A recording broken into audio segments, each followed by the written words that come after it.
প্রিয় শিক্ষার্থীবৃন্দ, আজকে আমি তোমাদেরকে এই বক্সের মধ্যে বিভিন্ন বিষয়ে কিছু টুকিয়ে দেখেছি।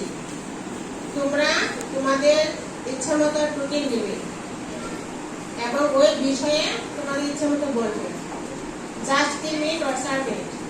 আমাদের মাঠে হচ্ছে কি বিচারক, উনি তোমাদের মার্কিং করবে।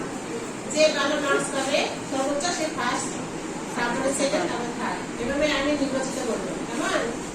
এখন বলো প্রথমে কি আসবা? তুমি সিলেক্ট করবে যে বিষয় আসবে ওই বিষয় বলবে।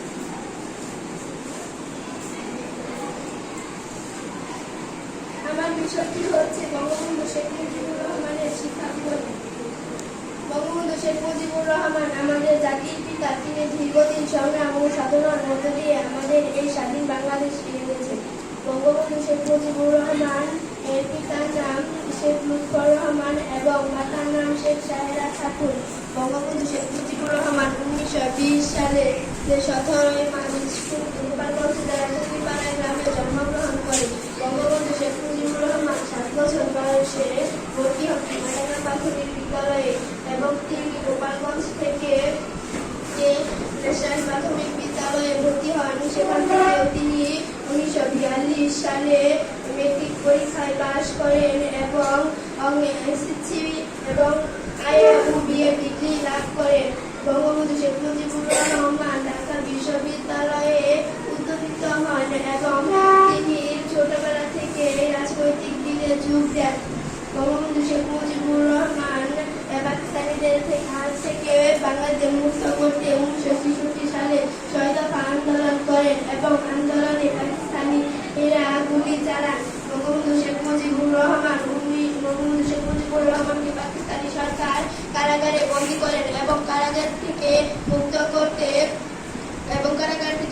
করতে আওয়ামী লীগ দল 1977 সালে গণঅভ্যুত্থান করেন এবং অবশেষে বঙ্গবন্ধুকে মুক্তি দিতে পাকিস্তানি সরকার বাধ্য হন।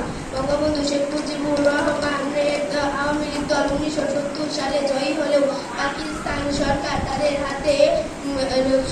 হাতে শক্তি ক্ষমতা তুলে দিতে গড়িমসি করেন বলে এক ঐতিহাসিক ভাষণে বঙ্গবন্ধু শেখ মুজিবুর রহমান 1971 সালে